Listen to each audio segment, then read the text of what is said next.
Welcome, everyone, to Couch Potato Theater here on the Fandom Podcast Network, where we celebrate our favorite movies. My name is Kevin. I'm going to be your host. I'd like to welcome you and our guest and our listeners and viewers here on the Fandom Podcast Network YouTube channel.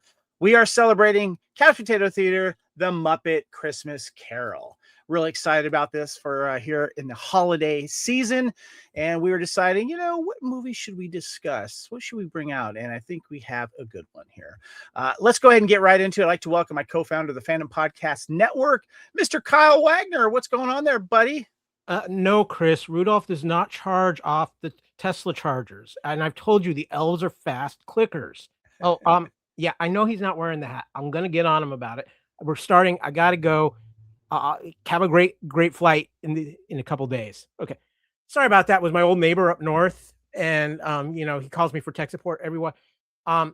Kevin, he just told me to tell you, you're not wearing the Charles Dickens hat. So just keep that in mind. But I am excited. We are here. It is our Christmas annual tradition to do a Christmas type movie. And we got one of the all-time greats to do this one. And we got some great people to do it with. We do. And for those of you that don't know, Kyle grew up in Alaska, so that's how he knows the man up 20 miles from the North Pole. I've been to the house. He is real, ladies and gentlemen. Well, we like I said, we're doing a Couch Potato here on the Fandom Podcast Network for the Muppet Christmas Carol on the Fandom Podcast Network. If you're watching the QR code there on YouTube, please go ahead and give us a little shout out there. We'd appreciate your support. But before we go any further, we need to get someone who's one of our wonderful co-host on Time Warp and of course on a plethora of other shows as well. Please welcome the queen of movie foo, Lacey Adderhold. Lacey, and you're on mute as always. Dang it. She got it out of the way early. I did. I did indeed. Welcome, Lacey. It's so good to have you. It's going to be a good show here. So hello. Have we announced the movie yet? Yes, we have. Yes, the name of it?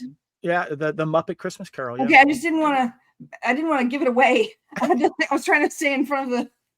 For those of you that are listening, you have certain Muppets behind you looking down on you. I have my lovely fellas, my Statler and Waldorf, or Jacob and Robert Marley.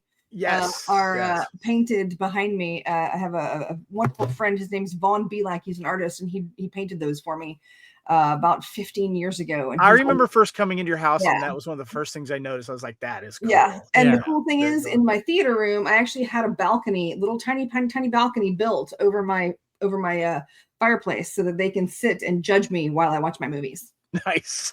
Well, Lacey, I think it would be nice that you were to introduce our guest here, because he's one of the reasons why we're doing this podcast. And and I know he's a huge fan of the Muppets.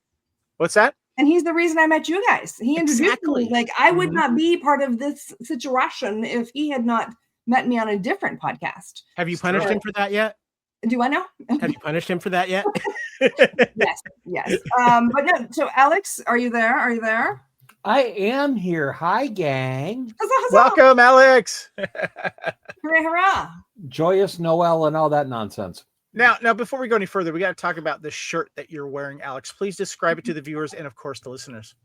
My this is I'm not joking. This is one of 5 different Emmett Otter Jug Band Christmas shirts that I have. This is my hoodie, and it's the "Ain't No Hole in the Wash Tub," but it does look like the Public Enemies logo. So that's so because good. Sometimes jug bands are gangsta. This is true. This is very it's all true. About what they have in the jug. Well, guys, let's go ahead and get into it here. This is the Muppet Christmas Carol here on the Fandom Podcast Network, Couch Potato Theater. This is one we've been circling for a while here, and for the holiday season, this is a perfect one to get into here. But first of all, let's go ahead and get into some movie discussion and the IMDb plot description.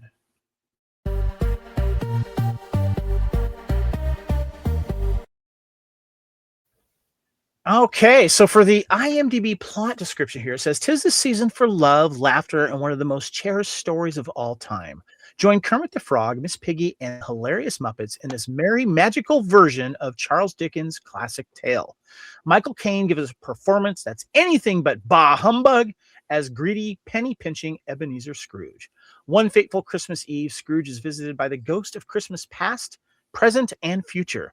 Together with kind, humble Bob Cratchit, Kermit the Frog, and his family, these spirits open Scrooge's eyes and his heart to the true meaning of Christmas. And a little more interesting information here is this was the first time the Muppets appeared on screen since Jim Henson's death in 1990, as this movie came out in 1992. Michael Caine gives a magnificent performance as Ebenezer Scrooge in a world full of Muppet comedy and almost scary performances from the ghosts of Christmas past, present, and yet to come. The filming dates for this were June 11th, 1992 to August 11th, 1992. Release date was December 11th of 1992. Running time of about 86 minutes. Budget of about $12 million. Box office of about $27 million. Walt Disney Pictures appeared to have high expectations for the film, being their wildest release film of the holiday season and the second wildest release under the Disney banner that year. However, the film opened in sixth place, initially reported to have a collective of $5.9 million in the box office estimates, which was later revised to $5 million. Ultimately, the Muppet Christmas Carol grossed a total of $27.3 million in North America. Despite being a modest box office success, the Muppet Christmas Carol did not have a large effect during its theatrical release, having to face competition from Home Alone 2, Lost in New York, and Disney's own Aladdin. So I want to ask you guys, where did you originally watch this film and how did you watch it recently? Alex, I would love to start with you. So opening weekend, opening day, opening showing. Saw this in theaters, and at 20, it was 92, so I would have been 20 years old. Wow. I was the youngest one in the theater. That's great. I was great. The youngest one in the theater. I did get to see this on the big screen just last night, sort of. Because I saw it at Lacey's house. Where that is a big screen. It's a big screen. And we did sit back, we kicked back, we watched it. I started quoting it. She told me to shut up. Yeah, I have seen this movie because of where I have worked in the past. Mm-hmm. Gotcha. I have seen this movie a whole lot. And because I worked at Suncoast Motion Picture Company for 3 years during the Christmas season, I saw this movie a lot. Nice. Yeah. Well, you're the perfect person to have. Lacey, let's chime in with you here. First of all, Kyle and I have been fortunate enough to be in your home theater large screen. I think the first movie we saw was Rad. And then you kidnapped my wife and watched a bunch of episodes of Friday Night Lights, which was awesome. Hey, ain't nothing like Riggins on the big screen, baby. But how did you originally see it? Since we now know how you saw it recently. Yes. You know what? I saw it when it first came out. This would have been 92. So I would have been, 17, I guess, 19, whatever. But yeah, I saw it at the theater, opening week, just like Alex said, opening weekend, like first show of the day. I was in fact likely, I would say it was nobody younger than me. Nobody brought their kids. Everybody wanted to see it first and get all their guff, because the nice thing about the Muppets is, you get the adult content that flies over the little tongue-in-cheek stuff. Nothing any bad, but whatever. So I was one of the youngest people in the theater as well. And the other night when we saw it in my house, it was like 2 minutes into it and he quoted something. I said, nope. Nope. He was like, that's funny. I will say later through the evening, I could like out of the corner of my eye, I could see him going, like, just because I knew he mouthing his word. Yeah, it was great. Kyle, how did you see this originally? How did you watch it recently? I saw it in the theater. I had a group of friends in high school because this came out on 82. I was a junior in high school, and whenever we were hitting our Christmas break, we'd all go see a movie. We'd just it wasn't cut out, but school was pretty much done, and we'd all go to a movie. This was one of them. Another one I remember very well was we saw Hook when it came out at Christmas time, and a bunch of us went.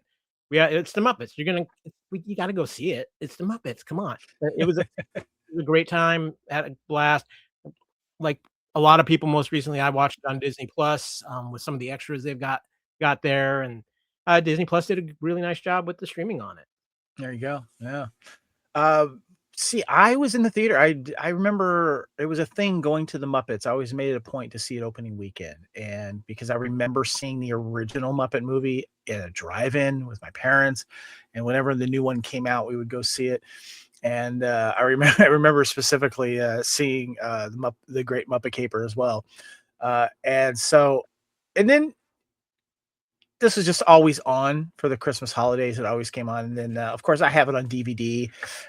And I did watch the streaming version on Disney Plus, as well as the DVD that I have here.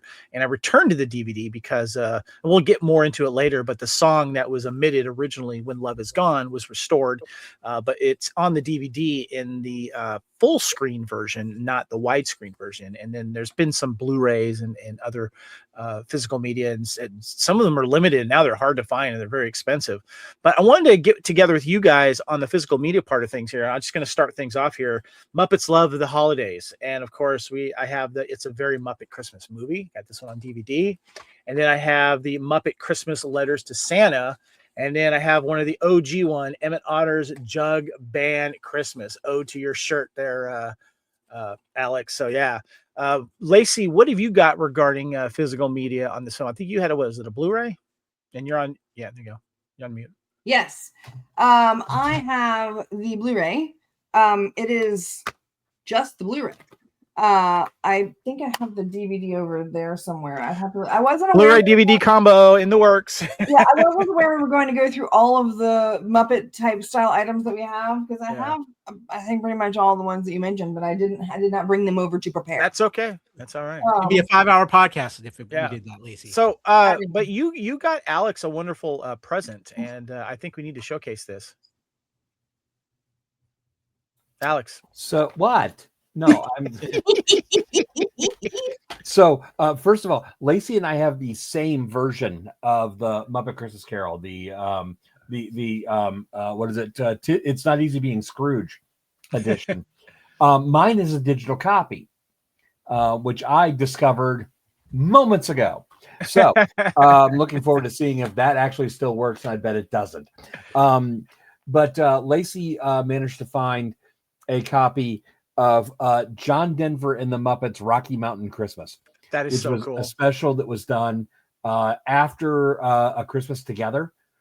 How long? What year is that? Are we looking at? I want to say 79, maybe 80. Yeah, that's what I'm thinking. Yeah. It's only 47 minutes long, so it would have been an hour with commercials. Yeah, it's a real lost treasure. So it's kind of cool to have that in my collection now. I do have a lot of the other Muppet items, just I don't have it as physical media. My copy of Emmett Otter is streaming. Nice. Very cool. Nice. So. That's some good stuff there for the physical media, but let's get to the main movie discussion here, guys.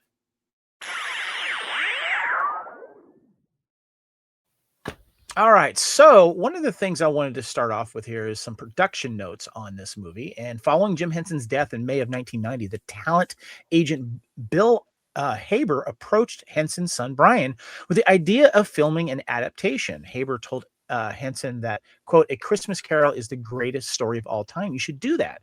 And later informed Henson that he had sold the idea to ABC as a television film. The longtime Muppets writer, Jerry Jewell? Is that how you say his last name? Jewell. Yeah. Was hired to write the script and decided to insert Charles Dickens, portrayed by Gonzo, as the stand-in narrator in order to remain faithful to the original prose of the written material. Henson stated that Gonzo was chosen because he was the least likely choice to play Dickens, while Rizzo the Rat was added to inject some humor and serve as a Greek chorus. So I have a question for you guys. I know Lacey and I, huge fans of the Muppets and the Christmas stuff. We'll get into the comparison of the Christmas movies, but I want to ask you guys this, and it feels like it is nowadays. Is this the most popular Muppet movie now? Alex, I throw it to you. Well, first of all, again, it's from 1992. It's had 30 years to be able to elevate itself to the point that it's gotten. As we indicated early on, it was not a big success at the box office. It did enough for them to be able to follow up with Muppet Treasure Island, which I think, in my opinion, I think a lot of people like more than this one. I feel like this one is a classic. It is a timeless classic. It is a fun classic, and it gets more airplay than any of the others.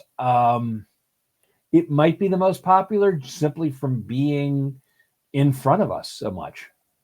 That's a good point. There you go. Lacey, what about you? Is this the most popular Muppet movie?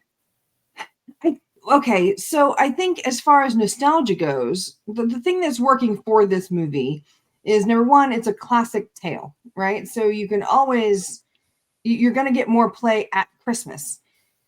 You're just gonna. Right. And That's why recording artists always do a Christmas song or a Christmas album, because they always get revenue from that. It comes around all the time. So yeah, every year. Yeah. The other thing is that there is one human star in this film. There are a couple other people you might be able to go, oh, I think I saw him in something or what, but not a lot of, physical humans other than like the puppet, the puppet masters.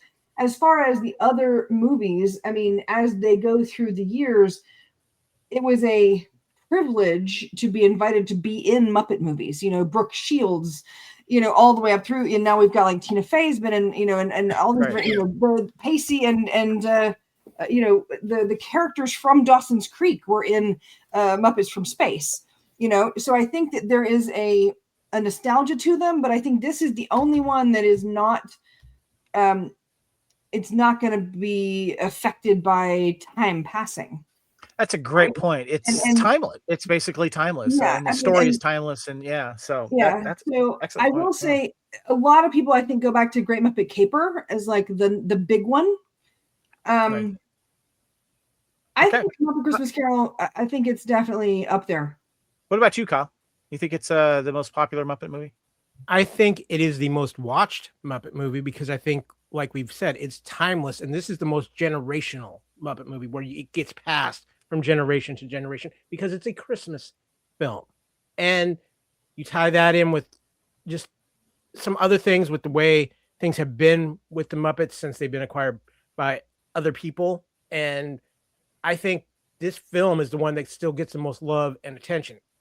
It is probably the most popular just by that default, but I do think that you got to look at it generational, because I think if you go back to people who grew up with the Muppets when they were at their heyday and peak, it probably is Great Muppet Caper. But I mean, for me, it's always going to be as far as the most popular Muppet thing, it's the Muppet Show. But as far as the movies go, I think this is probably the most popular just because of what it is and what it represents and the fact that it's timeless. I agree. I think it is too, because it's always around every year at that time that you want to watch it, and the other ones are always brought up, and obviously we've had newer ones come out as well. But there's just something about this one that just keeps coming around, and it's just always there, and it always the iteration of it as well of the classic Dickens story is just done in a very, very charming way. And you definitely care for the characters, even though they're Muppets, but they're characters. They're real to us, So yeah, I did want to ask you guys so what is your favorite Muppet movie? I'm just going to start real quick here because I'm going to show one of my favorite Muppet characters of all time. That is Lou Zealand. This is the guy that has the big bulging eyes and loves to throw fish. Boomerang fish. What's that? Boomerang fish. Yes, boomerang fish. And the reason why I bring that up is because my favorite movie of all time is The Great Muppet Caper. And I don't know why I find it funny every single time I watch The Great Muppet Caper. And even when I think about it, I laugh, is that when they're getting ready to scale and do the heist, what does Lou say? I brought the paper towels. At least I think I remember it was him. But anyway, Alex, what is your favorite Muppet movie of all time? I mean, if we're going with Muppet characters like the Muppets movie, my favorite is the Muppet movie. I love it. It's storytelling. It's beginning to end. It's the origin story, if you will. It's just so much fun to watch, and the number of cameos. And you sit there and you look at them and go, none of these people should be in a kid's movie. It's amazing. Yeah. Not a single one of these people should be in a kid's movie. It's one of those things where you just kind of sit there and go, huh. I just watched the kids movie with Telly Savalas and Mel Brooks. That's great. Lacey, what is your favorite Muppet movie of all time? It might be for me, I think it might be a toss-up between Muppet Treasure Island and the Muppets Take Manhattan. Yeah. Ooh. Muppets Take Manhattan's got kind of I don't know. I really struggle about look, there is a Muppet movie with Tim Curry. Yeah. Period. That's gonna be my favorite. He's so good in that. So good. And he to this day calls Miss Piggy the one that got away. And with a straight face in every interview. He and the fact that he is so I love him. I love that movie. I think it's fantastic. I think Muppet Treasure Island, now that I'm talking it through out loud, I think now I want to watch that one again. So that's a good call. Yeah, I like that one. yeah. Kyle, what about you? What is your favorite Muppet movie of all time? See, it gets a mix for me because I think Muppet Treasure Island is a lot of fun, but there's something romantic about the Muppet movie because of age. When you see it, Rainbow Connection, that's all of it. But I got to throw this one caveat in because the Great Muppet Caper, it might not be my favorite, but there's such an appreciation for it because of the technical things they did with the Muppets in that movie. Were so ahead of the time. Riding the bikes, right? Yeah, the whole bicycle scene, everything with it was so amazing. But you know what? I think for me, on the nostalgia side of it, it is the Muppet movie. I mean, to this day, when I will always have envisionments of giant sized animal just scaring everybody out of their. Good stuff, man. I love that. All right, guys. So one of the things that I like to do when we do a Couch Potato Theater, one of our favorite movies, is I like to try to, especially if it's an older film, I like to try to find a recent article about it, kind of figure out what other people are saying. And I realized that the one that I found, which was Entertainment Online article, included an article about Michael Caine. So we're going to have a Michael Caine discussion here, guys, because this is very, very, very cool. And Lacey, you kind of alluded to it here. So this was celebrating the 30th anniversary a few years ago, and it's called The Muppet Christmas Carol Turns 30, looking back on making the holiday classic. And they zeroed in on Caine on most of this article here. It says Michael Caine revealed to E.T. why he wanted to work with Kermit and Company for their reimagining of the Charles Dickens tale. While Caine donned the trademark robes and nightcap to portray Ebenezer Scrooge, the reimagining of the Charles Dickens classic also featured Kermit as Bob Cratchit, Fozzie as Mr. Fozziewig, modified from Fezziwig, Miss Piggy as Mrs. Cratchit, and Gonzo as Dickens, who hilariously narrates a story with Rizzo the Rat. Despite the recognizable names and faces, some voices of the characters would sound a little different to Muppet fans. So then we get into Mr. Caine here, and he has a quote here. Says, all my friends have worked with the Muppets. Everybody I know has done a thing with the Muppets, and I always felt a little bit left out. Michael Caine told Entertainment Tonight in the 1992 on the set of it, and which celebrated its 30th anniversary back in 2022. But they only did half-hour television shows, and I got to do a 2-hour movie, so it's great. While portraying pop culture's most well-known curmudgeon, Caine knew it would be vital to the ensemble's success for him to remain the straight man throughout the story. Quote, I'm a sort of rock in the middle with all the Muppets bounce off. They are funny intrinsically, and if I was to say and be funny, it wouldn't be funny. So the more realistic I am, the funnier it is, said Caine. When you act with the Muppets, you're acting high off the ground. Quote, it's the most difficult film I've ever worked on, said Caine. In addition to closely monitoring the quick turnover rate of his character's emotional beats, he had to do it all on elevated platforms that required frequent changes to accommodate his co-stars. Quote, I'm standing up here and the Muppeteers are all down there with the Muppet on their shoulder. so they're at the same height as me. And so every time you do a shot, you have to fill in a hole in the floor where we're walking and then build another hole on the other side. So everything takes forever. Caine explained, quote, I mean, people say never make pictures with animals or children.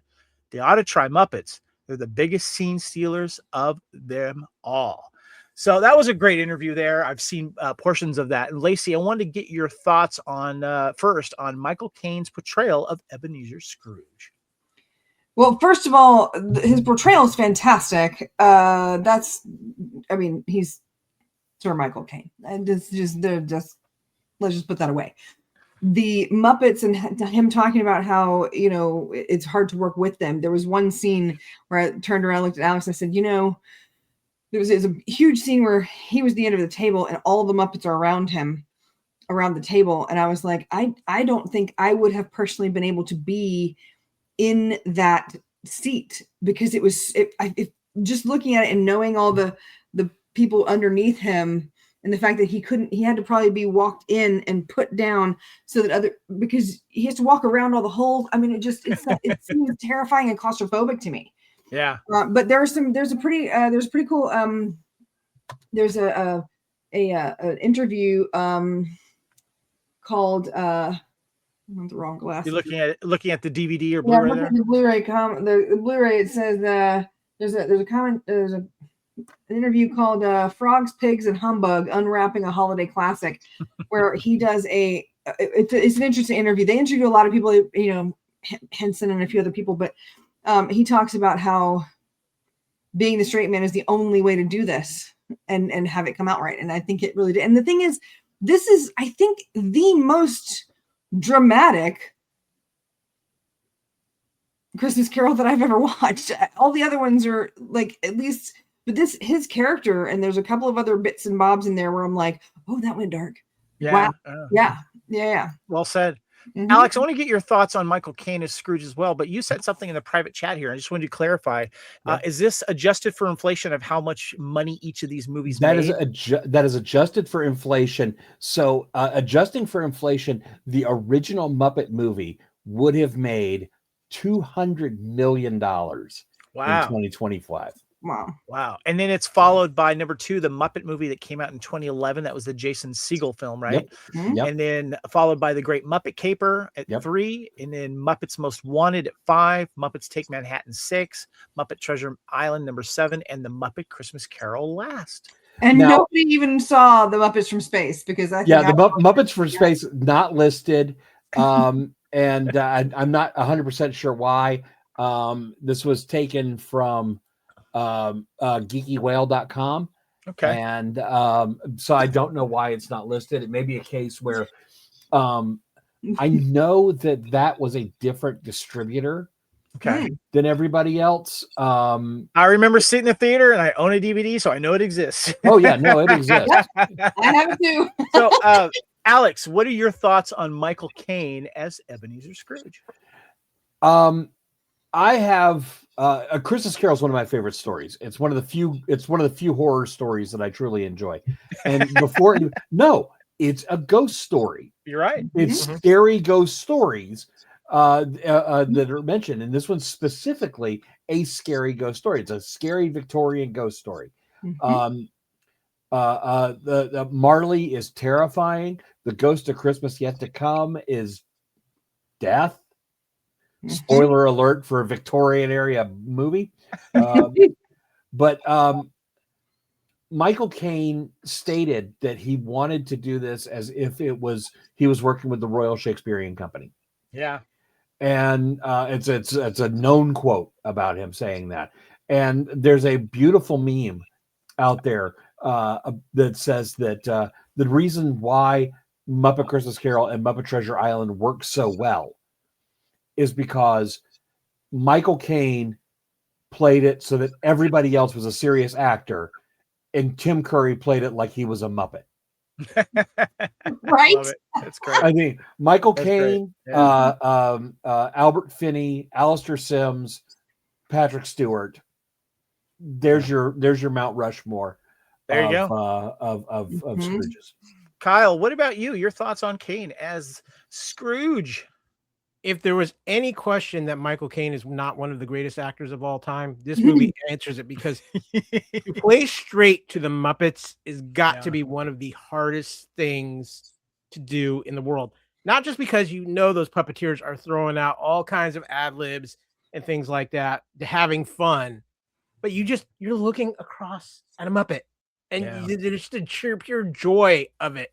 And to play this curmudgeon of Scrooge while you're looking across at Muppets is a whole other level of acting that is just absolutely insane.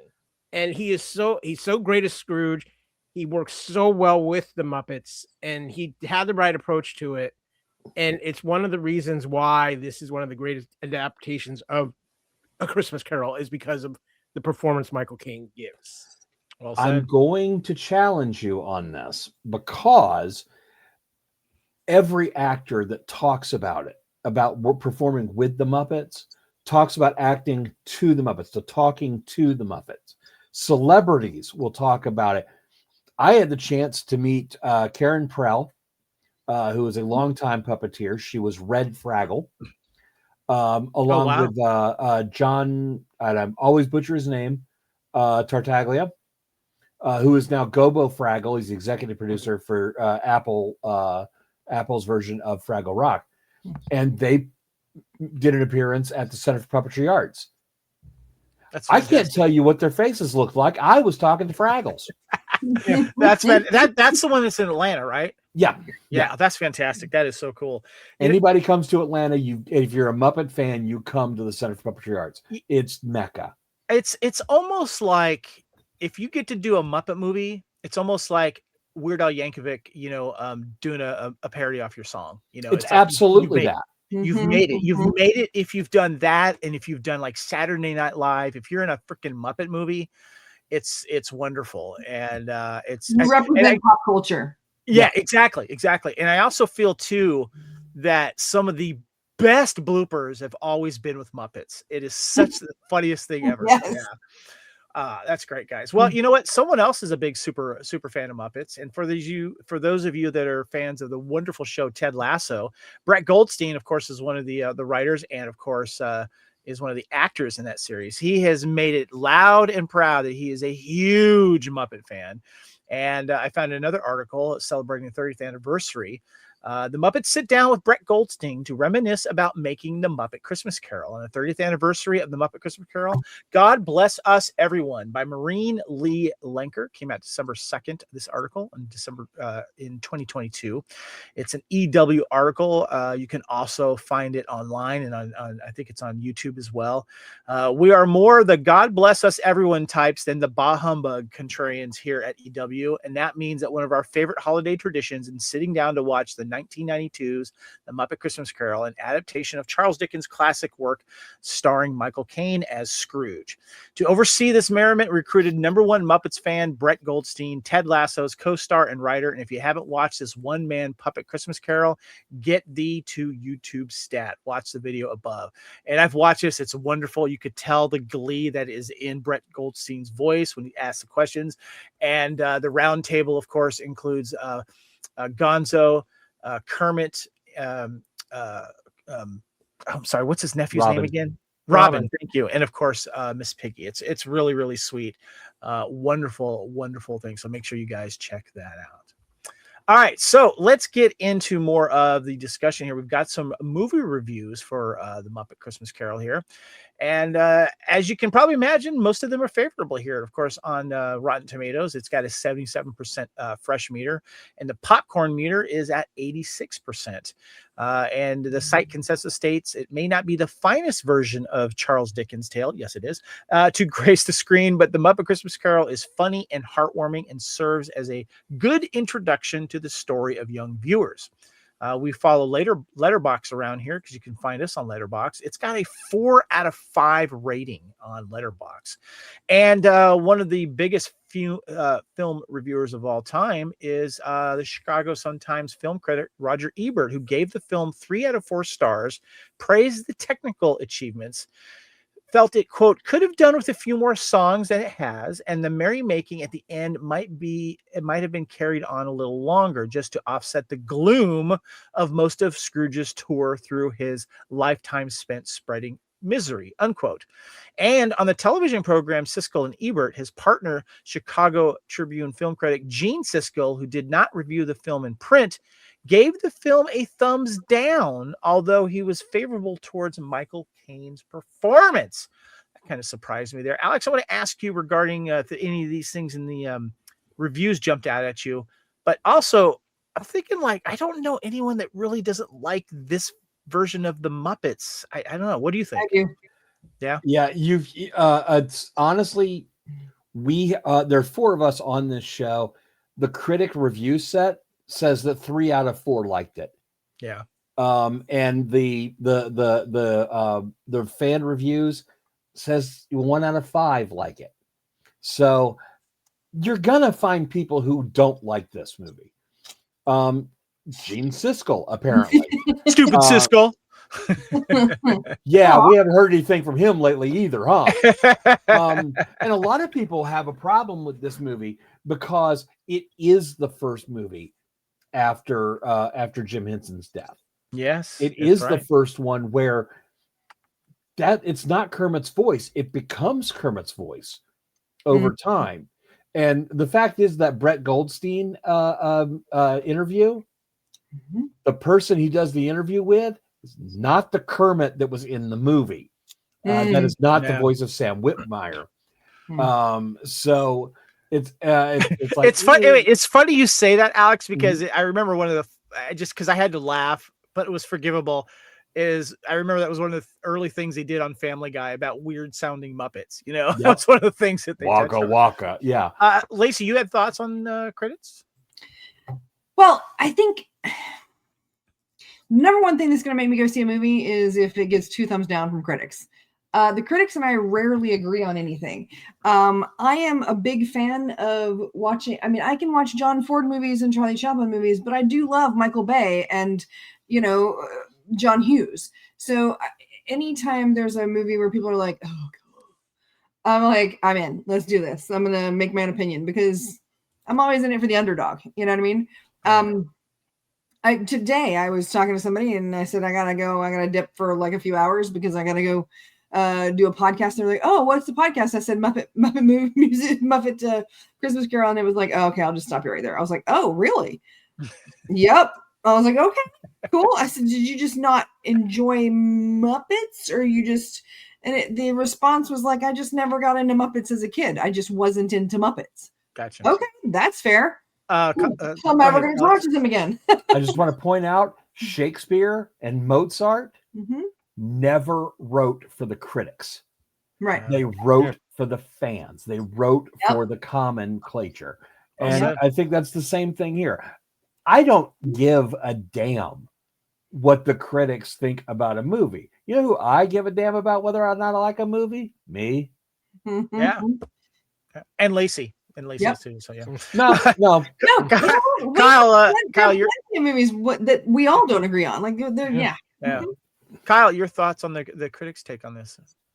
So Alex brought up the great point with this being the first film after Jim Henson had died, and a lot of people were just like, when Henson died, they were like, the Muppets are dead with him, and it was just because he was so associated with the Muppets, and people I think were a little bit scared too of what they would see post Jim Henson. And I think that might be a reason why this movie didn't do great in the box office too, because I think people kind of were a little bit scared they didn't want to have their Muppet childhood altered. Let's put it that way. Yeah. And I think it's one of those things as time has passed and healing and everything like that, people have embraced this film. And let's be honest here, when we're talking the Muppets, I think more than almost any other like kids and growing up, it was either you loved the Muppets or you didn't. There was no middle ground with the Muppets. And, we all got exposed to the Muppets one way or the other, but I really, truly believe that because you had Sesame Street, you had the Muppet Show, you had the movies. And it was just the Muppets. Fraggle Rock. But the Muppets were just something different. But with this film and the reviewers, get get the sticks out your butt, because this is all reviewers, because when it comes to movies like this, I have to be the proper reviewer. They did, especially at this time frame. They didn't know how to roll with fun in a movie and just let the whimsical take over. Well said, Kyle. And it's funny too, because I remember, we all watched, Sesame Street, and I felt like when it was the Muppets that came around on television, it was like you graduated. You were growing up with the Muppets, and then you were introduced to new ones as well. And it's just so much fun to go back and watch these movies and the TV series, and you enjoy it through a different lens. Like you're watching it again for the first time because of all of the other jokes for the adults. You're wondering, like, why were the adults laughing? And now you know. And so you enjoy it twofold, basically. So, yeah. Okay, guys. Well, let's get into some trivia here, because we got some fun stuff here.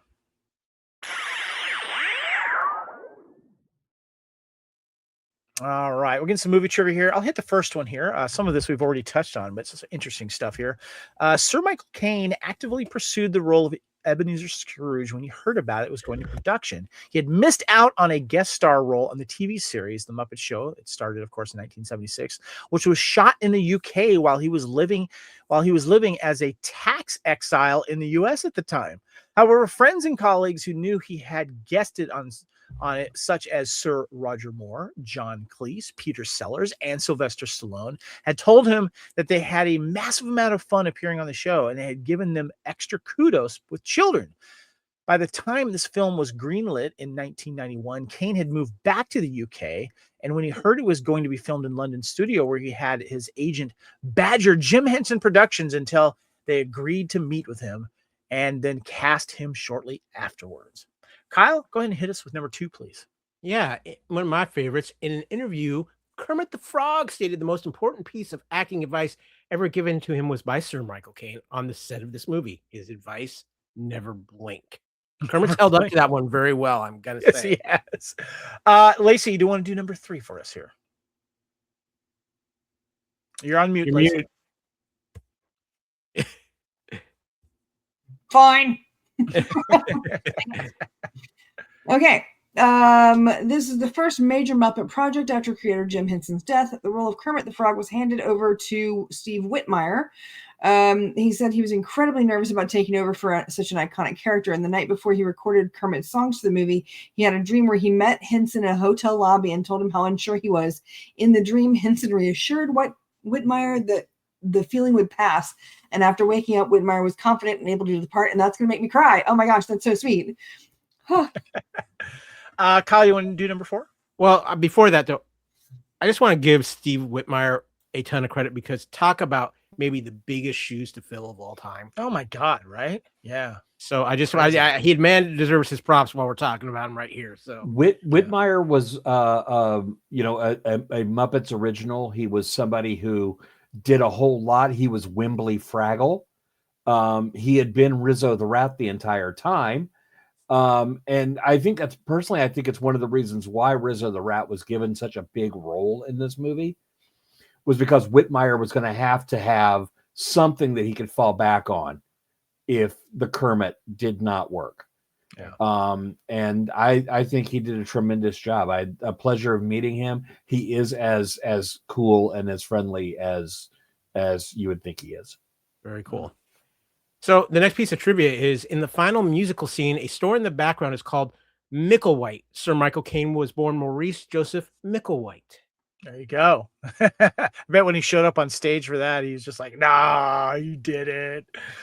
I'll do number 5 here. There are 2 more songs that are on the soundtrack that aren't in the movie at all. One is, quote, Room in Your Heart, sung by Dr. Honeydew and his assistant Beaker as the charity workers. The other is Chairman of the Board, sung by Sam the Eagle as Scrooge's headmaster. Both were recorded but dropped from the script before filming started to help with the flow of the story. Lacey, would you like to read number 6 for us, please? Lacey, you're on mute again. No, I'm finding it. I was finding it. I was on the thing ready to read, and then I was like, no, I'm not. Okay. Okay, now I gotta go back to it. Okay, number 6. Originally, the 3 ghosts that visit Scrooge were to be played by Miss Piggy, Scooter, and Gonzo as the ghosts of Christmas yet to come, with only his nose sticking out of the dark hood. Gonzo performs as Charles Dickens, the story's author. Miss Piggy performs as Emily Cratchit, Bob's wife, in the film, but Scooter is entirely absent from the film, his character having been retired in the light of the death of his performer, Richard Hunt. Interesting. And Richard Hunt and Jim Henson were the two credits at the very beginning. It says "in memory of" before the movie starts, which is sweet. And interestingly enough, are both the voices of Statler and Waldorf. Yeah. There you go. Yep. Kyle, hit us with number 7, please. Several characters from Fraggle Rock make appearances in this movie, most of them in crowd scenes. Sprocket the dog is the most notable, but viewers can also spot Mudwell the Mud Bunny, Wander McMooch, and several of the minstrels. Mm-hmm. Who doesn't love Sprocket? Come on. And our last bit of trivia here is this is one of the few adaptation that shows how sick Tiny Tim was. His coughs several times. He coughed several times during the Cratchit Christmas dinner, implying he has whooping cough or pneumonia, which were quite common in Victorian era time. So there you go. He coughed directly on the chestnuts and then directly on the food, and we were like, "No, what are you doing? Stop it!" All right, guys, let's get into the next segment here.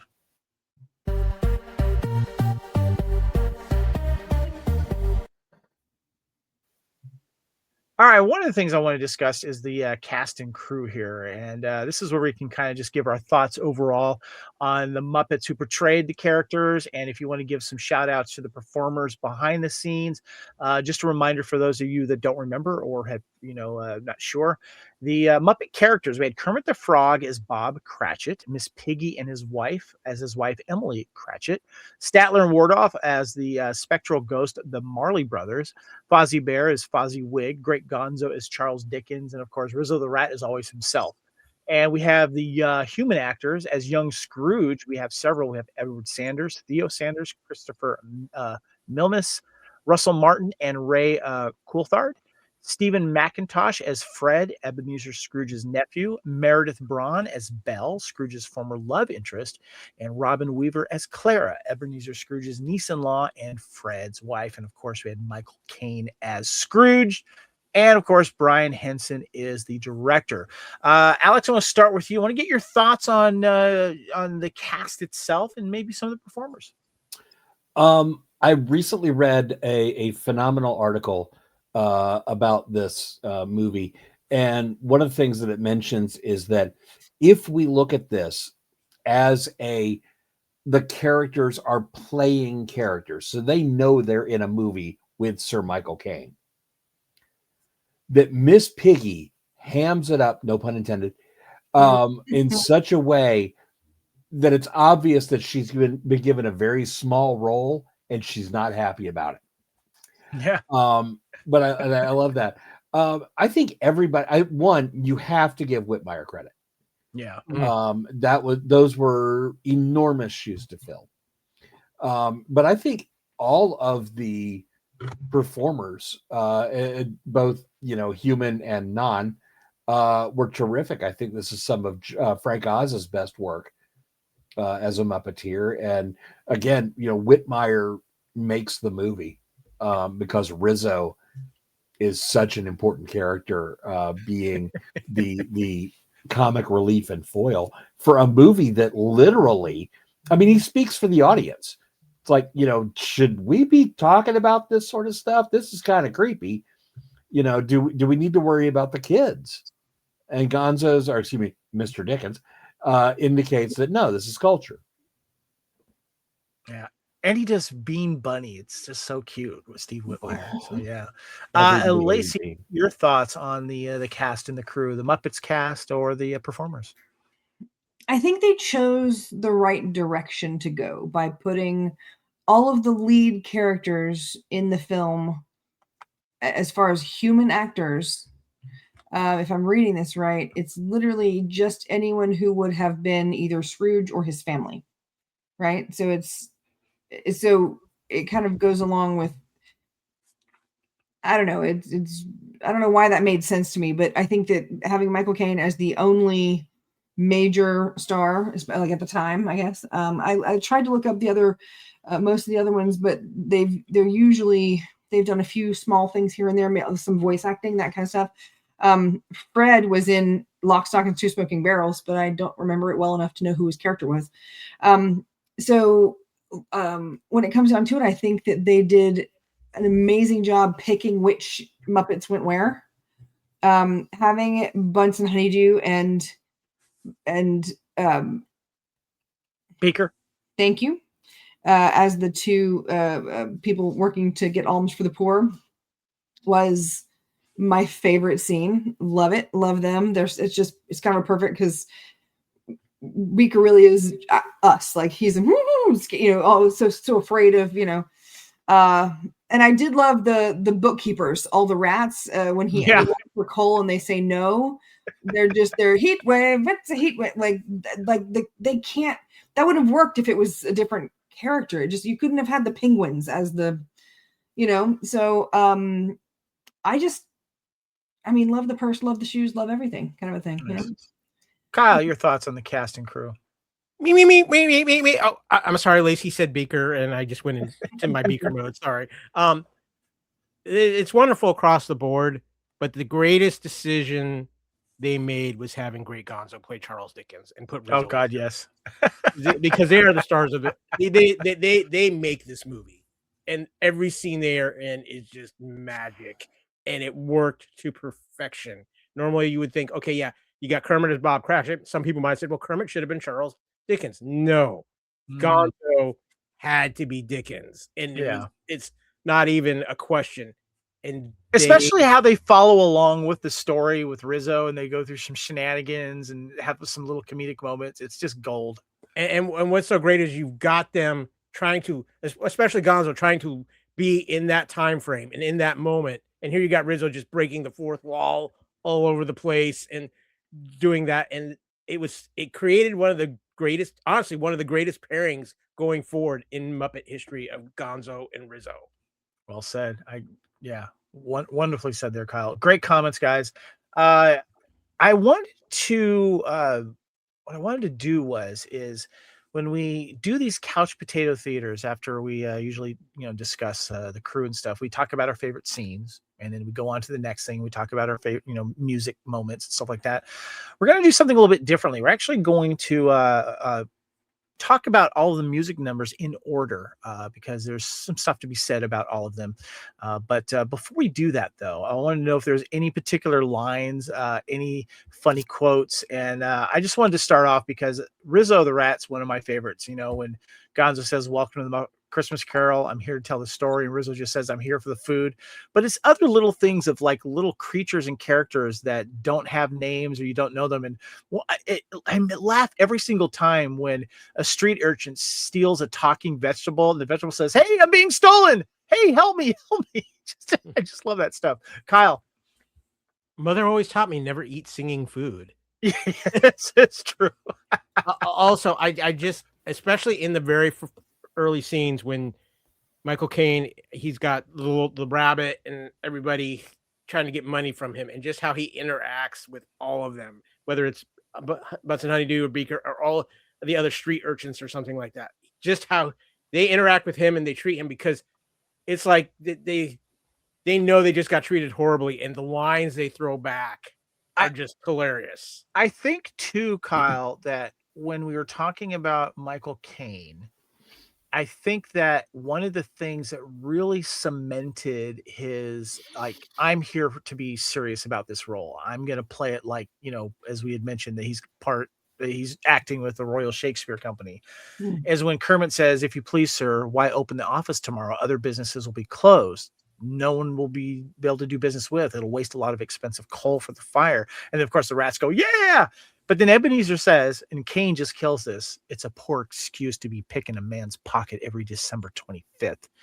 But as I seem to be the only one who knows that, take the day off." Just love that line. Alex, you got any favorite lines? Mine is horrific. First of all, I love everything with the jelly beans. Yeah. Mm-hmm. Yeah. The jelly beans. I dropped the jelly beans. The whole jelly bean sequence, and you can fit through those bars, all that is just a wonderful sequence.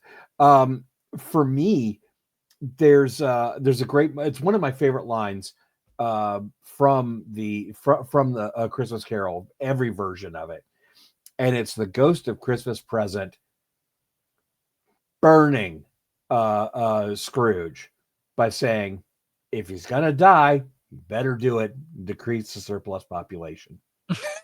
Because it's such a, I mean, it's literally taking Scrooge's words and throwing it right back in his face. And it's exactly how Dickens wanted it. That's how Dickens specifically wanted it. So I love that. So good. So good. Lacey, you have any favorite quotes? When Gonzo uses Rizzo to wipe the window and says, "Thank you for making me part of this." That is one of my, I chortle every time. Every time that happens. Single time. Like, it's coming, and it comes, and it does not disappoint every time. It's hilarious. That'll never not be funny. Right? And then my other favorite line, it's kind of a scene, but when Beaker gives Michael Caine the scarf. The scarf. Michael Caine, the look in his eyes when he says, "For me," because he is genuinely shocked that anyone would give him anything voluntarily. Yeah. I mean, that's nobody but Michael Caine can do, like, it was amazing. Yeah. Oh, and it just got me. Like, that's every time. That's where I cry in this movie every time. Good stuff. Good stuff. Yep. All right. Before we get into some of the music and scenes discussion, as I said that we're going to follow along with in order that the musical scenes went, there's a couple of things we need to get to. And I thought, since it might come up in the discussion, and it's also one of the most important things for every iteration of A Christmas Carol that has to be done, is how are the ghosts going to be portrayed and by who or what? And I want to get you guys' thoughts on the ghost here. The first one we have, of course, is the Ghost of Christmas Past, which is this girl that's kind of floating around, and the voice was done by Jessica Fox. The Ghost of Christmas Past. A little bit of trivia: the Ghost of Christmas Past effects were created by making a special puppet that was operated in a tank of water and then green screened into the movie to make it look like it was floating. And then, of course, we also have the very happy Ghost of Christmas Present doing some wonderful songs. And then it kind of reminded me of a Christmas Carol version of Sweetums, which I liked about that guy. And then, of course, we have always this scary Ghost of Christmas Future as well.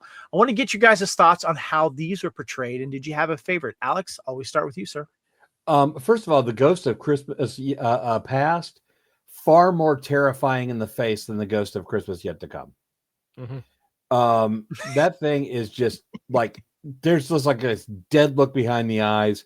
And that was it. That was actually a Henson trademark. That was something that was done often. A lot of their more mystical, more ethereal characters were like that. You mentioned the tank of water. It was originally a tank of oil. And yes, and it ran through a filtration system, and it cost over $10,000 to do it. Ran through a filtration system, and when it did, the oil had water added to it, which made it completely milky. They were unable to use it. Oh wow! And Brian Henson was like, "Well, great, now we got to go out and get more oil." And the people who held the purse strings were like, "No, not happened. No, you're not getting another 10,000 gallons worth of oil."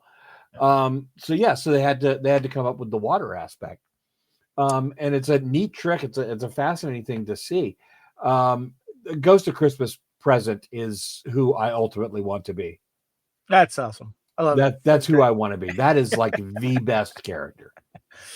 Lacey, what are your thoughts on the ghosts? Did you have a favorite? I'm going to agree with Alex. I did not like the first one. The creepy. The creepy girl. It looked like an animal. I don't even know. It was like a Japanese anime version of a Muppet that got smashed, and then like a halo light put like on it or around it or something. It creeps me out. Okay. This Muppet has skeletons in the basement. Right? A little bit. And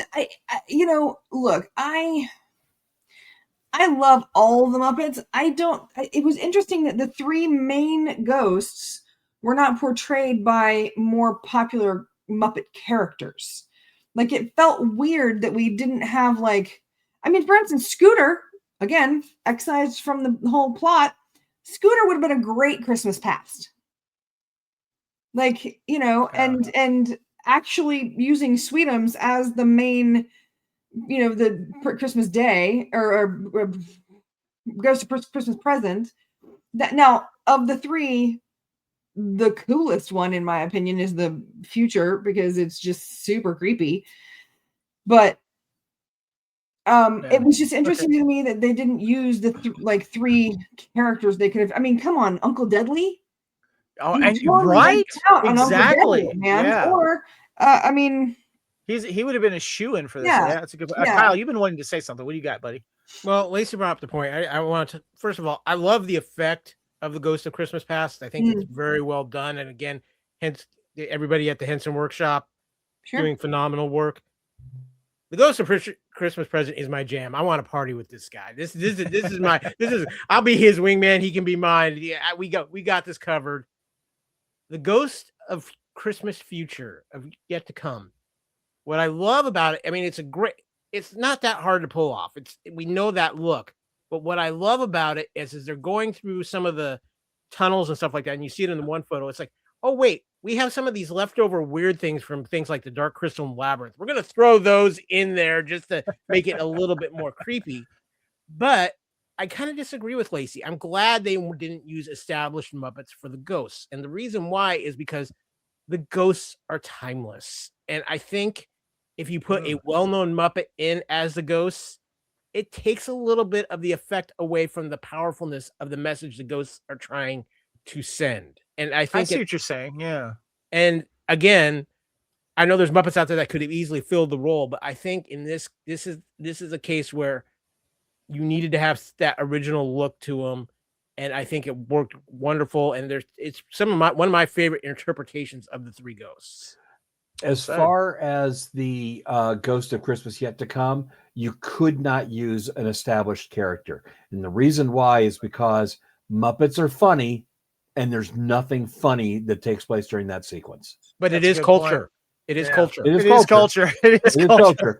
But that's the thing. But in that sequence, you put Uncle Deadly in there, and it bombs. Yeah, it doesn't play as well. That's a good point, because Ghost of Christmas Yet to Come is so scary, and it's so well done in this. So you brought up its culture, and I love the introduction to this movie of Rizzo the Rat and Gonzo, and Rizzo says, "Boy, that's scary stuff. Should we be worried about the kids in the audience?" And as you said, Gonzo says, "Nah, it's all right. This is culture." Trivia: according to the producer and director Brian Henson, Gonzo and Rizzo narrate because he wanted to incorporate the narration and, of course, prose from the original novel. And I also feel too, for kids, I think it was a great, wonderful thing to do to kind of bring you, if this is your first time being introduced to a version of this movie, it's a great way to bring people into the story and learn a little more about this, Kyle. Also, too, again, I'm going to go back to using the choice of Gonzo as Charles Dickens. While Kermit the Frog might be the most famous Muppet as far as just worldwide recognition, the great Gonzo is the Muppet ambassador. He's the personality of the Muppets. He's the personality they put out there. And I think it worked. That's another reason why it worked so incredibly well. Like they made a whole movie just for him. Like Muppets from Space. I think out of all the Muppet movies, I think they were all ensemble pieces with the exception of Muppets from Space, where they literally made a movie about Gonzo not fitting in, not feeling like he fit in. Yeah. This was also Dave Goelz, and I may be mispronouncing his last name, and I apologize to Dave if he ever watches this. That's the way I pronounce it, Goelz. Yeah. Dave Goelz. He is the original Gonzo. He has done Gonzo from beginning to now. And I think that because of that, he's very familiar. He's very much a case of when you hear him, you don't go, well, that sounded weird. That was mildly uncomfortable. The fact that they put the narration into this movie because the book is written as a narrative makes this the most accurately depicted version of A Christmas Carol in cinema. Well said. That you're absolutely right. Wonderful. Okay, so before we get into the actual musical numbers of this, guys, we got to talk about the reason why this has a wonderful musical theme throughout this entire film. The film's original score was composed by Miles Goodman, with songs written by Paul Williams. Williams previously worked with the Muppets on the soundtrack to the Muppet movie in '79, in which he and Kenneth Asher were nominated for an Academy Award for writing Rainbow Connection. Goodman previously scored several films that were directed by Muppet performer Frank Oz. The Muppet Christmas Carol original motion picture soundtrack contains all of the songs of the film, which were written by Paul Williams, as well as several cues from the score by Miles Goodman. However, most of them are different arrangements than they are featured in the film. The performances by the Muppet characters, as well as Caine, and the album also include the songs Room in Your Heart and Chairman of the Board. They were recorded but never filmed.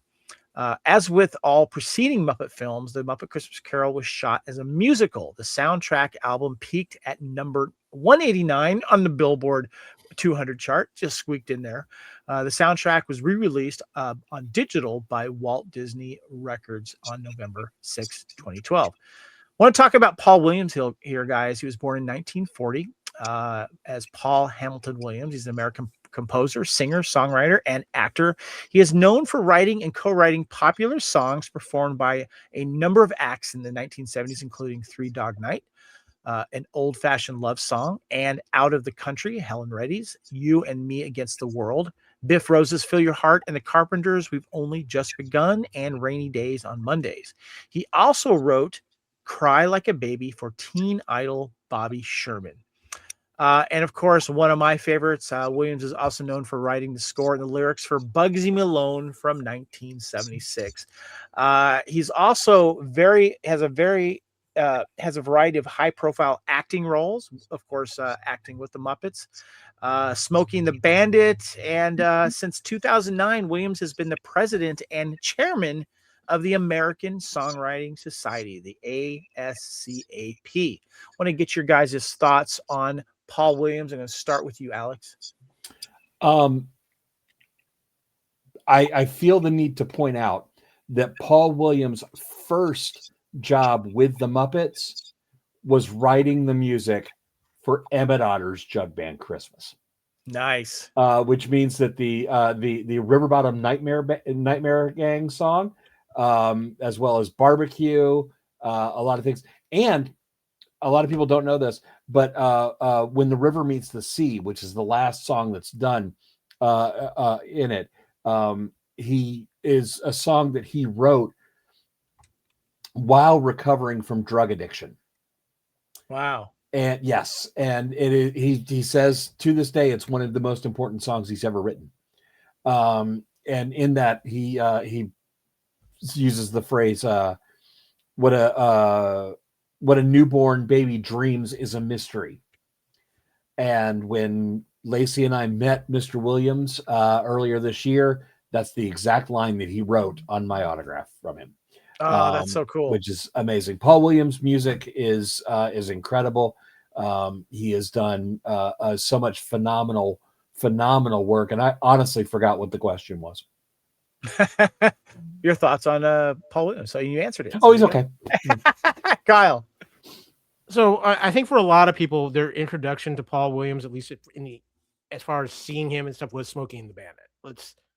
But when you look back at his musical career, and you have to look, he's done so much, not only for just songwriting, he's done animated.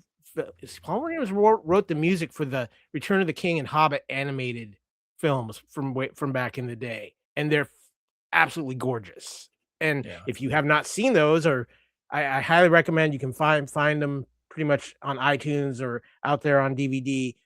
It's phenomenal and it fits so well. But Paul Williams is just a legend. And the other thing about Paul Williams, one of the nicest people you will ever meet.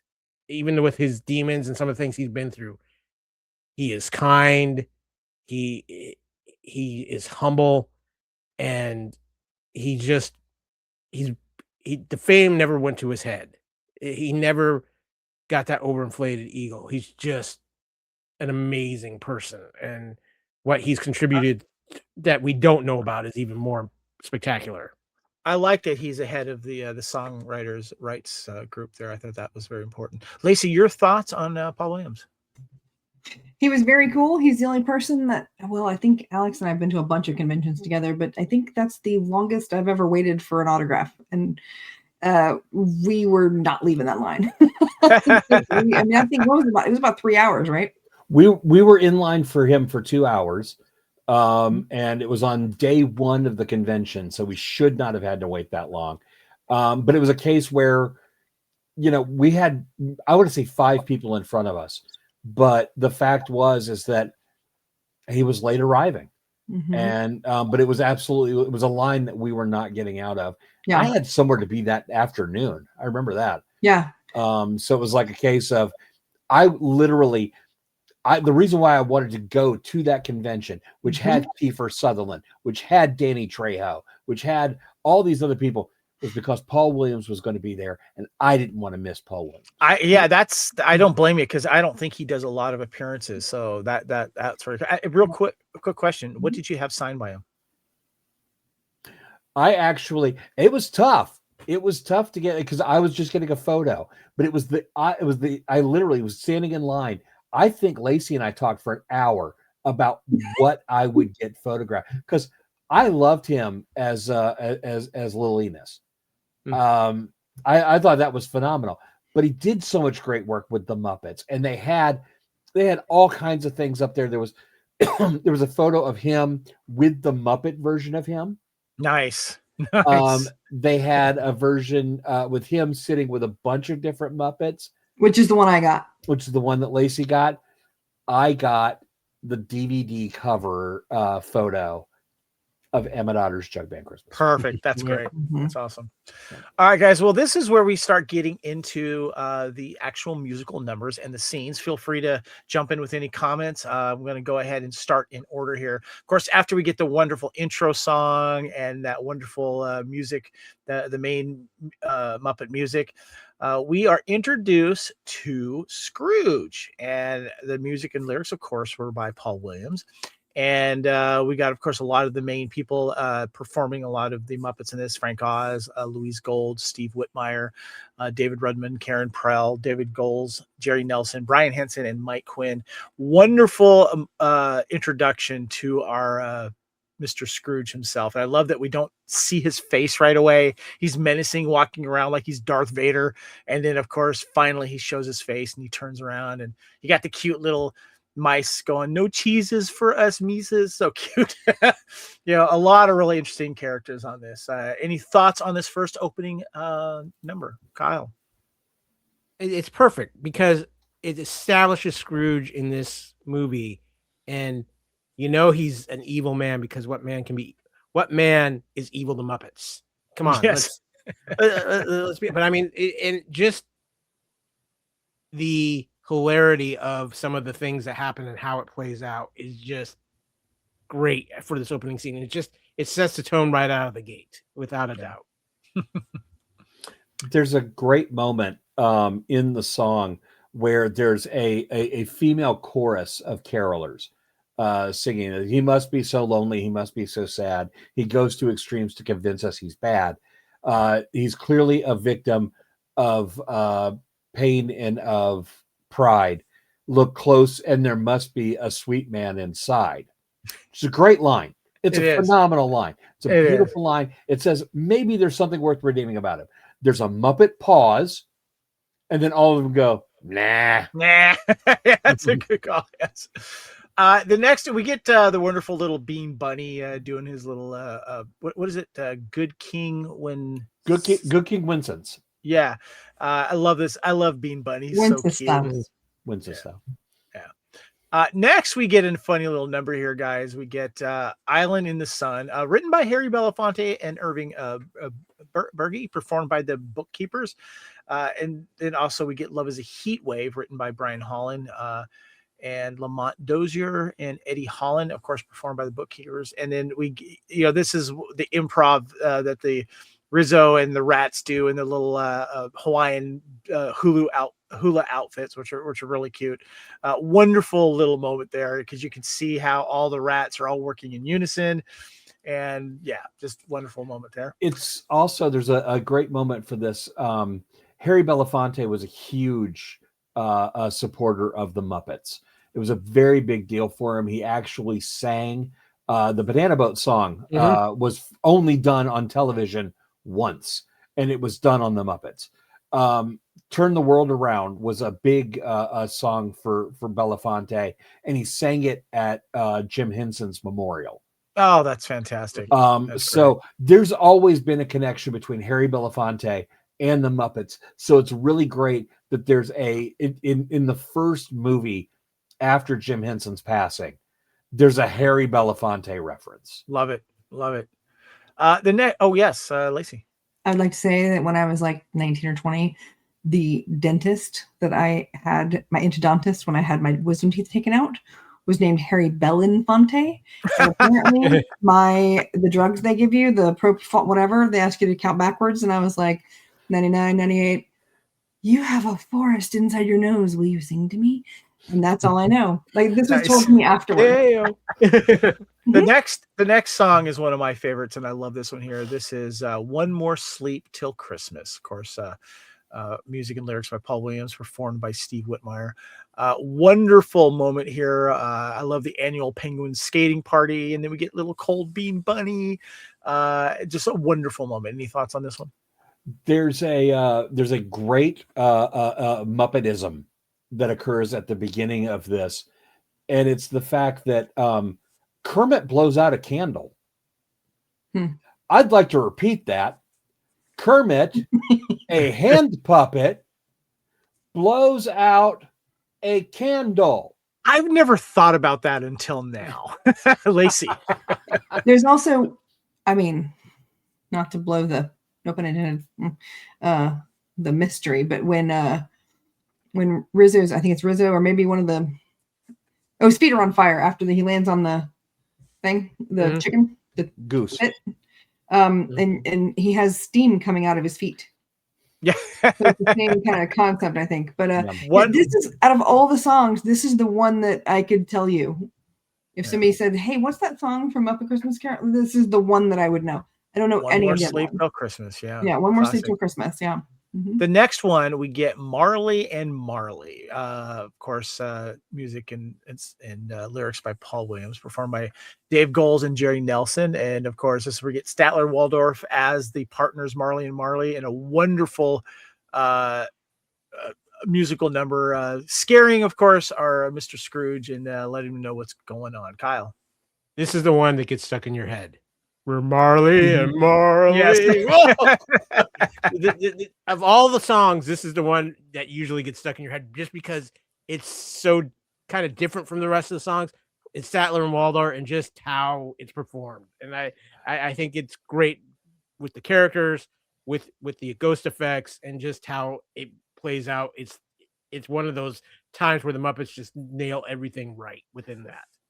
I remember the very first time seeing this in theaters, and they appear because, it's like, oh, okay, it's Statler and Waldorf as the Marleys, plural, and they introduce themselves as Jacob and Robert, and everybody in the theater at that moment all went, "It's Bob Marley. This is genius." So, I love and of course, they were always heckling him. Which is nice. The CD or the soundtrack version is a longer version than in the movie. Oh, cool. Good to know. Love that. Next here is we get some music, Fozziwig's Party, performed by Chris Caswell, performed by Dr. Teeth and the Electric Mayhem Band. What I like about this scene and the music too is like it's basically like the Muppet Show backstage area set that looks like it's redressed, and I love that. And every time we get, of course, the Mayhem Band, I always love that. It's one of my favorites. I was yesterday years old when I realized that the decorations, which are in the bottom of your screen, are rubber chickens and clown shoes. Yes. I mean, I knew it was Fozziwig's Rubber Chicken Factory because it's and again, said by Michael Caine and said completely deadpan. Yep. And it's one of the dumbest things that he says in the movie. And yet he says it in such a way that you don't laugh. It's Michael Caine.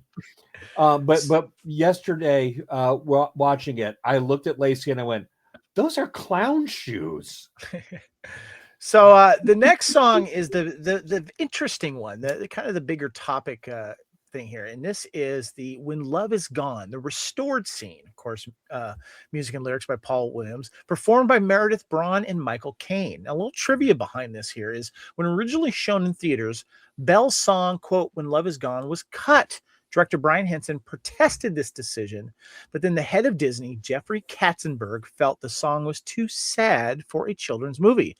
The removal leaves the scene quite short and abrupt and damages the pacing. It was reinstated on a full-screen home video copies of the film, including Laserdisc, widescreen 2, VHS, and the first DVD release.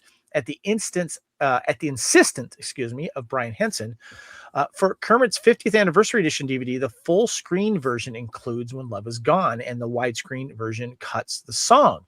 But in December of 2022, in celebration of the film's 30th anniversary, the song was once again placed back into the movie on Disney Plus under the heading "The Muppet Christmas Carol Uncut Version."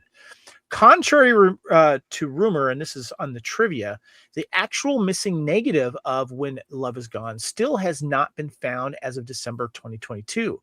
Brian Henson stated to Variety that was actually discovered in the film vault was an interpositive print of the scene, which he described as, quote, "as good as a negative." The interpositive is used for color timing and the other technical aspects. This is where the restored footage for the 2022 Disney Plus cut came from. The actual negative is still missing, but digital restoration of the interpositive has meant the film has now been restored to its original length in time for its 30th anniversary. When I was reviewing this film and watching it again, I watched the Disney Plus version, and I realized that I didn't click on any special features. I just watched the regular version, and this song was not in it. And then I put in my DVD, and I always watch when it asks you to watch full screen or widescreen. I'm always a widescreen guy, and I'm watching it. And I'm like, it's not in there. And then I looked a little trivia, like it's in the full screen version of it there as well. So, Alex, I know you know a lot about this. I want to get your thoughts on this song. Should have it been in there? Oh, absolutely. Roger Ebert said so himself. The movie needed more songs. This was something that was decided on by Katzenberg, and felt that it kind of ruined the moment. But the pacing of that scene without that song there is choppy. We don't get a lot of the real reasoning behind why she's leaving. She explains it in song, and also it's Michael Caine singing. Yeah. Michael Caine singing to an actress and performer who's not paying any attention to him because he's not there. Yeah. It's a chilling scene. It really is. It really is. And it makes more sense why Rizzo's crying at the end of it. Yeah. That's a good call. Yeah. Anyone else have any thoughts on this song? It's sad. All right, we'll go on to the next one here, guys. The next one that we have here, of course, is "It Feels Like Christmas." This is, of course, the Ghost of Christmas Present. He gets to do his singing and dancing. And also, too, this is where you see Michael Caine as Scrooge really start to open up and realize what he's been doing, what he's learned. And he's enjoying this. He's getting into the song. This is where his character starts to make the turn. And it's very endearing, especially when Michael Caine is doing it and he's kind of getting into the dance. Now that every time I watch this, though, I'm thinking like, don't step in the Muppet holes. Don't step in the Muppet holes. Be careful, But a wonderful moment there. Alex. I'm going to give you something else to look for. because it's hysterical. At the end of this song, which is a phenomenal song, it's a great song. It gives you everything that you need for this scene. But at the end of the song, watch the upper right-hand side of your screen. You will see two extras who are clearly told, walk down this alleyway. That is not an alleyway, that is a backdrop. And they walk as far as they can, and it screws everything up in that scene. They become higher than the middle of the second floor. Taller and taller to the buildings. I gotta watch that. It's an absolute riot. You have to see it. And once you see it, you can't unsee it. That's funny. I do like the beginning of the sequence with the Ghost of Christmas Present, because that's the moment where Caine actually openly says, I never really understood Christmas. That's why I don't have the spirit of Christmas in me. I've never understood it. One of the things that I think is really sweet in this one, and there's a picture of it in the bottom right hand corner if you're watching the YouTube, is I love it when he peeks in on the mice family and he's smiling and they seem to be happy. And it's just what I like about it is that he's acknowledging not just the characters around him and in front of him. He's noticing how Christmas and maybe the poverty of it all and how he can help reaches beyond just, the people that he talks to, and he sees this cute little mouse family. I think it's great. So yeah. Mm-hmm. All right. We have a little small thing here. It's kind of cute. Is the Christmas scat that we get with Robin and Kermit, of course. And it's really kind of cute because they're like walking, but if you watch carefully below, it's actually like this rolling snow-covered log that they're just kind of hopping on, but it really sells the effect that they're walking along. And of course, Robin's Tiny Tim, and he has his little crutches, and he's being carried by Kermit. Very, very sweet scene. This was done using 4 actors in green suits, working the legs and mouth of Kermit while the wheel was spinning. The background was added in afterwards and slowly pulled out to make it look as if he's walking. And when you first see it, you kind of go, oh, wait a minute, how are they doing this? And then you kind of take a look and you could absolutely see that his feet are not keeping up with the speed of the turning wheel. Yes. It feels a little bit like the Quick and the Dead shot with the zoom while you're pulling out. Yes. So nice to see Sam Raimi getting some work in the Muppet Christmas Carol. So we get a nice musical number next. This is the Bless Us All. And this, of course, is the Cratchit family. Very, very cute. You get to see all the kids and Tiny Tim singing. It's just a wonderful little moment here. And you get to, see them as a family. And you always have to see, of course, the Cratchit family as a family. And with Tiny Tim doing his little coughs. It's like, oh. Next we have, of course, this is when Michael Caine is Scrooged, sees the light and sings the song Thankful Heart. And of course, the trivia that Kyle read earlier, where we get the Michael White store, of course, is Michael Caine's real last name. I thought that was very neat that they actually put that back there and stuff like that. But this is a really nice moment. And whenever you see Scrooge make the turn, I got to say, this is one of the best ones I've seen out of all the iterations. Alex, your thoughts on Thankful Heart? So it's important to remember that this was the time span between the Cratchit family song and Thankful Heart is about 15 minutes. It is a long stretch. It is. We get the minor notes score. And they're that ba-dum, ba-na-na-dum, we get that. It's ominous. It's very, very frightening. And in this sequence, you have Michael Caine, who's now, for the first time in public as Ebenezer Scrooge, wearing a color other than black and white. And it's because it's been gifted to him. Because of Beaker. Yep. And, he goes through and he does this. And not only does he do all of this, he goes to his nephew, Fred. He goes to Clara. He goes to see his old and teacher, he goes to see Fozziwig. He goes through all this stuff. It's a beautiful moment. It's a wonderful moment. It's a really great song. It's a great song for Christmas. It is. Yeah. Well said. All right. Next, we have the final song here. If I remember correctly, it is the finale, When Love Is Found and It Feels Like Christmas. And of course, we get Michael Caine in there, and of course, all of our favorite Muppet performers. Really wonderful scene, brings everyone together. Lacey, you have any thoughts on this one? This is the scene that I was talking about that seems so claustrophobic to me that I could not concentrate on the song. There's a horse in this scene. Yes. Inside.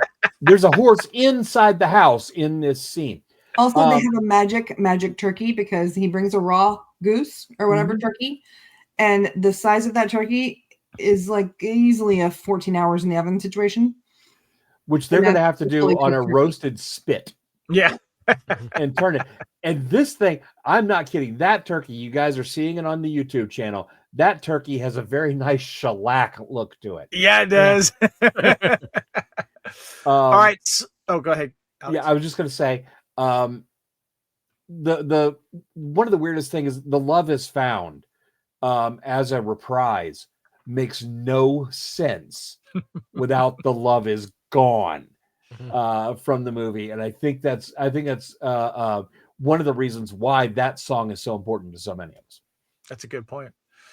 Was there any other thoughts that stood out to you guys, scenes that stood out that weren't musical numbers?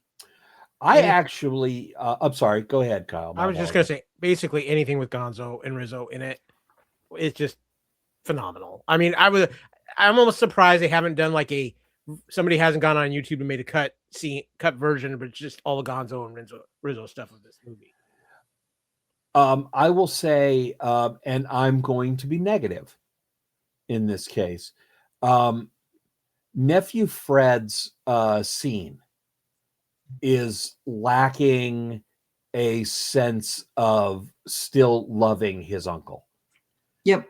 The sequence goes with, let's play a game. I'm going to say nasty things about Ebenezer Scrooge, but not say anything about how, Fred's speech in the original narration is wonderful because he talks about how Scrooge being a grouch and being, so distant hurts only himself. It only hurts him that he's missing out on good food, that he's missing out on good family. But Fred's going to invite him every year to come to dinner. And in this movie, Fred, one, tells the charity people that Scrooge is very giving in regards to charity, which is a lie. And then turns around and calls him an odious creature that no one wants to be around. I don't like you, nephew Fred. It's a good point there, Alex. You reminded me of something, and I didn't want to forget. There was going to be someone else joining us tonight, and that's our good friend of the network, Lee Fillingsness. He's my co-host of the Fandom Podcast Network's Blood of Kings Highlander podcast, but he couldn't make it because it's Christmas time and he's got duties there. Lee wanted to say, I said duty. He says a few points I intended to make.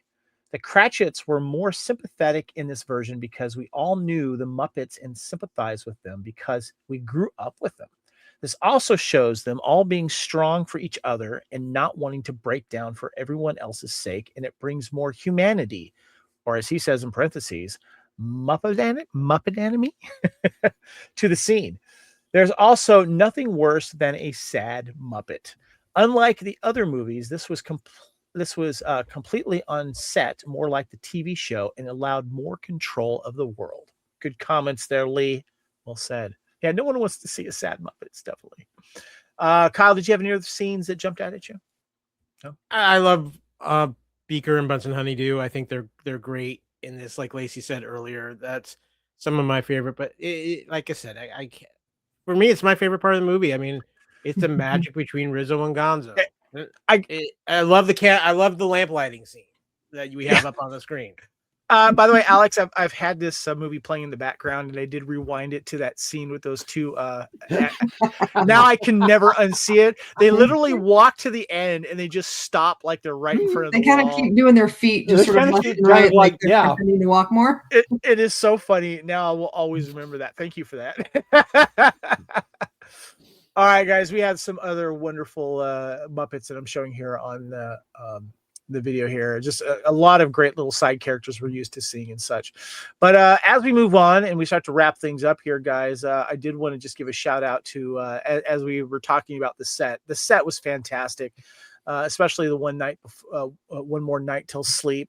They did a really good job of giving us this little Victorian tiny, street and stuff like that.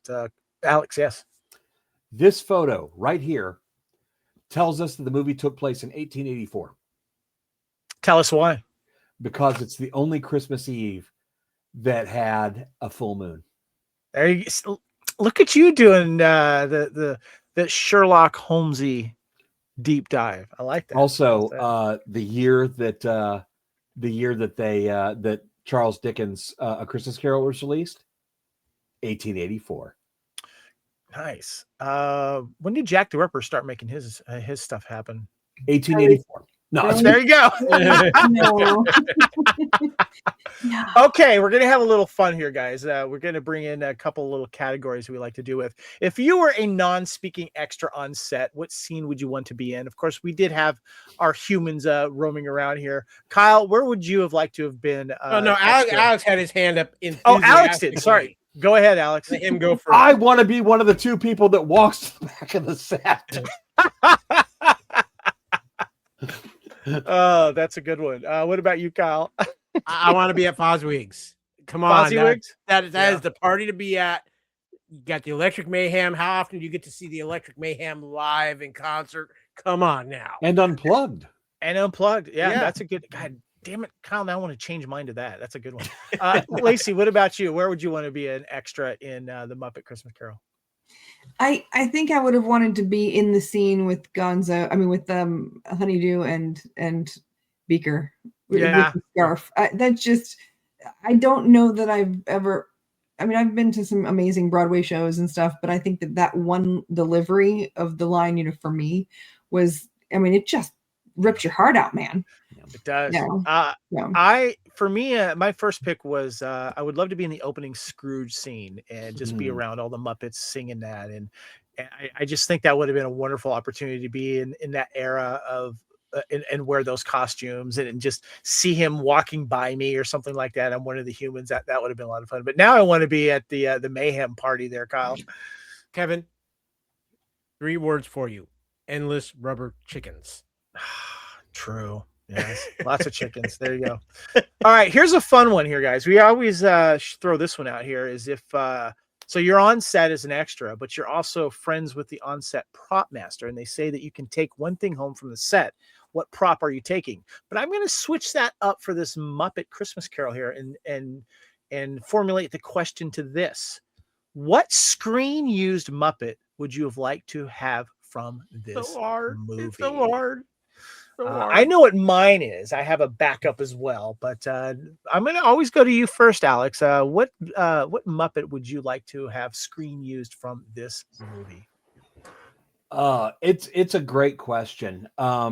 If it was just the props, I would say the chair in Tim's hat and crutch. Mm-hmm. Oh wow, I think that'd be just really cool. But you asked the question and asked what would be the Muppet, the on-screen Muppet. I'm going with the Ghost of Christmas Present. Okay. Get a mannequin, put it on, have it up. I think that would be like the most amazing thing. That's a good one, Alex. I like that. Well played. Yeah. Thank you. Lacey, what about you? What screen used Muppet would you like to be having in the Lacey movie room behind you there? Sprocket. Yes. Yeah, Sprocket is in the windows a couple times, and he's on. Remind me which one's Sprocket? Sprocket is the dog from Fraggle Rock. Ah, It was that's Doc's right. dog. Yes. Yeah. And I, it's been a while since I've seen this movie, and because our family every year we watch the Albert Finney version, Nice. and Okay. so it just just happens that I haven't seen this version in a minute. And at one point I looked up and I was like, oh, that's Sprocket, and Alex is like, yep. Yeah. Kyle, which one are you taking home? Which screen used? Okay, so I'm gonna be honest with you. This is a hard question because I have 3 different looks at this. If I'm taking one of my all-time favorite Muppets, I'm taking Beaker. I love Beaker, but I'm gonna fight you. Well, it's hard to pass up Kermit when you have a chance to get a screen used Kermit. Yeah, that's big. But honestly, I think you got to take the Great Gonzo.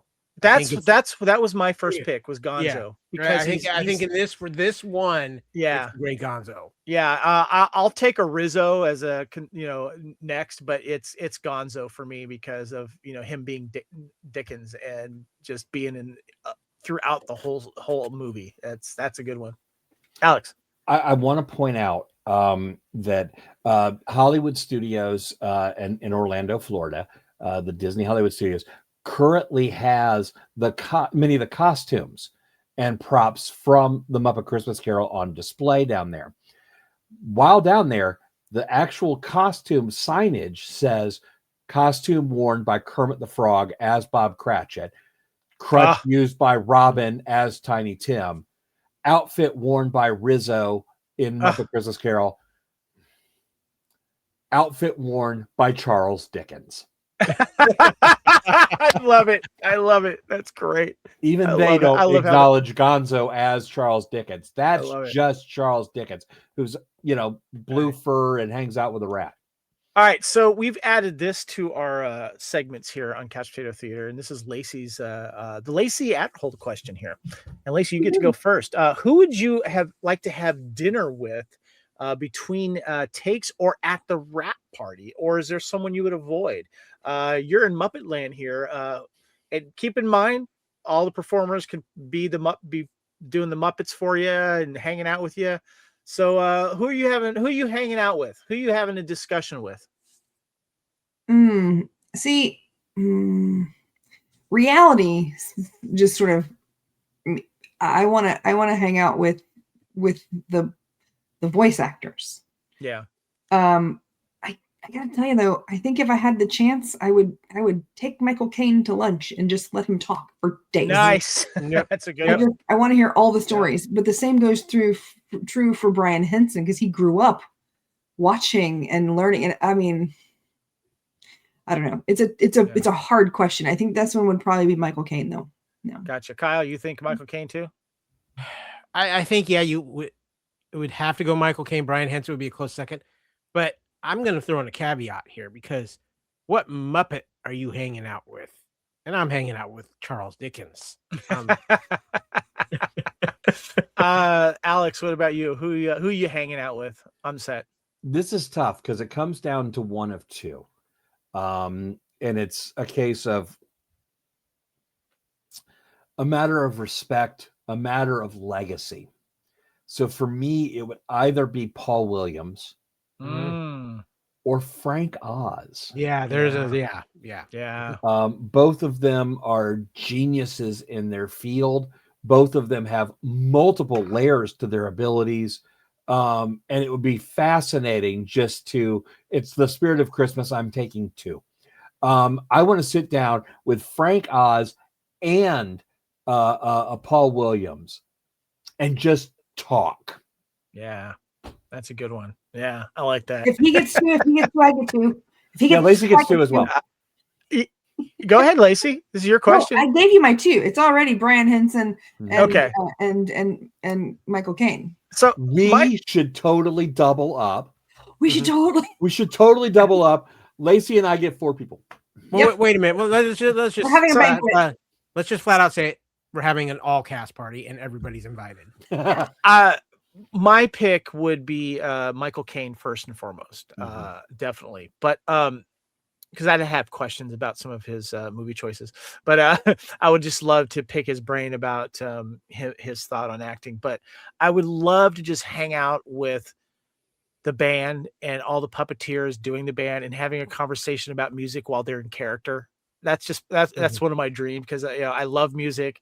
I've played music and I love them as a band, and I love them whenever they're on screen. And I would love to just sit back, have a video rolling, and just ask them all questions while they're all in character. That'd be a lot of fun. So, all right, one final big question for you guys. Let's hit it.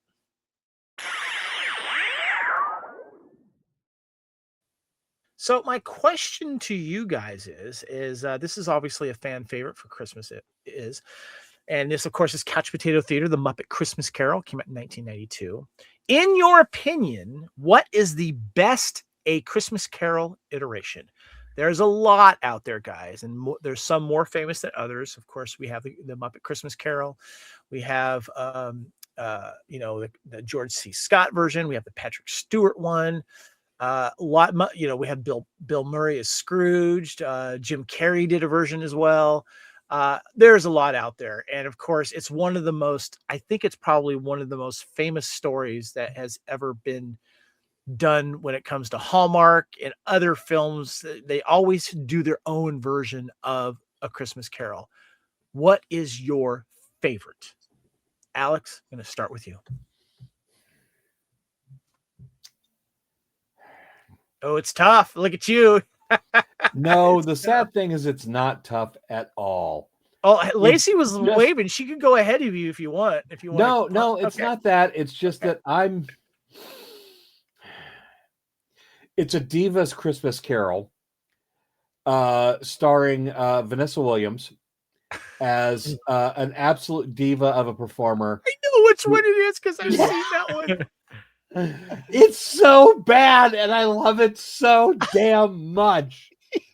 Also, shout out to Hallmark this year, who released Christmas in the Clouds, which is a version of A Christmas Carol told via the Ghost of Christmas Past is a stewardess, or excuse me, flight attendant. The Ghost of Christmas Present is an Australian pilot. And the Ghost of Christmas Yet to Come is a mute TSA agent. Okay, I got to see this. This is great. All right, I'll check it out. All right, Lacey, what is Christmas in the Clouds? Is that what it's called? Mm-hmm. Okay, I'll check it out. Lacey, what is your favorite iteration of A Christmas Carol? I think I kind of have two. It's because I think that there are two different ways to go. You have the musicals and you have the straight film, right? For me, Albert Finney as Scrooge is the best musical. It's the one we watch every Christmas. We've been watching it since I was knee-high to a grasshopper. In Southern terms, that means forever. And then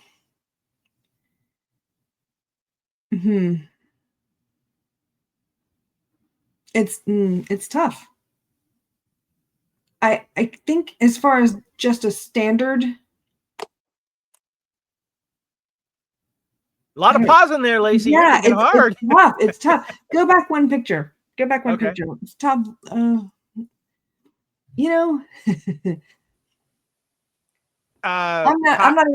not even gonna go as far as like straight adaptation. I think I'm just gonna go comedy and just go with Scrooged.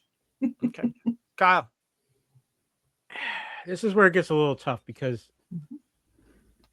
the Patrick Stewart one is phenomenal. It is Patrick Stewart's. Mickey's Christmas Carol is very dear to me for many, many reasons. It's always been the one when we've had gatherings, when we have family, we watch Mickey's Christmas Carol.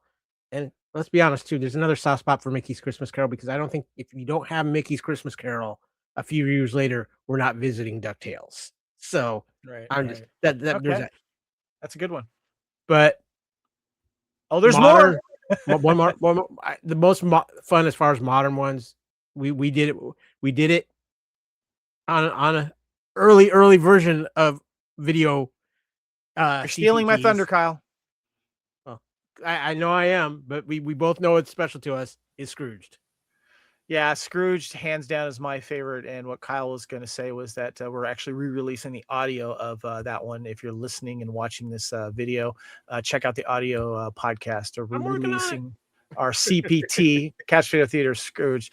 I have a fond memory of seeing this opening weekend with my mom, and thoroughly enjoyed it. And we were there in the theater when he's asking, "Oh, come on, the real men, the real women," and we were all there, Put a little love in your heart.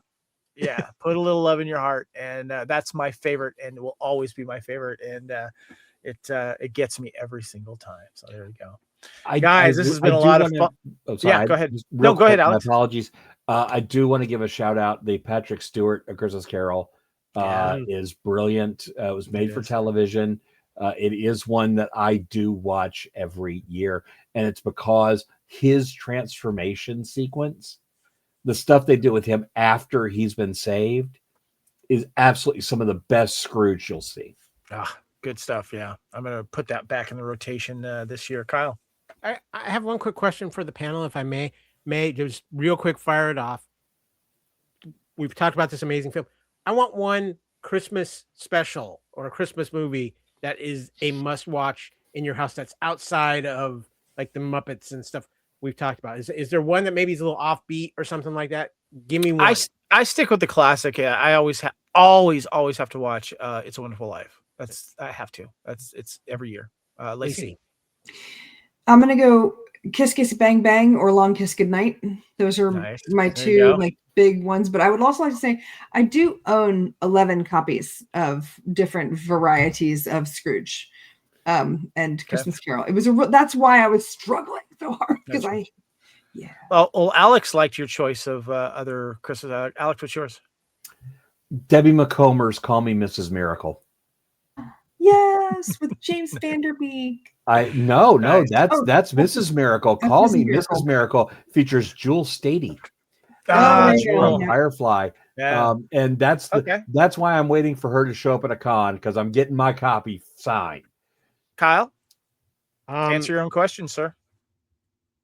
The very first Matt Smith Doctor Who Christmas special. There you go. All right, guys, let's. It's a classic. It's a little take on Scrooge too, so that it fits. Nice. All right, guys, let's close it out.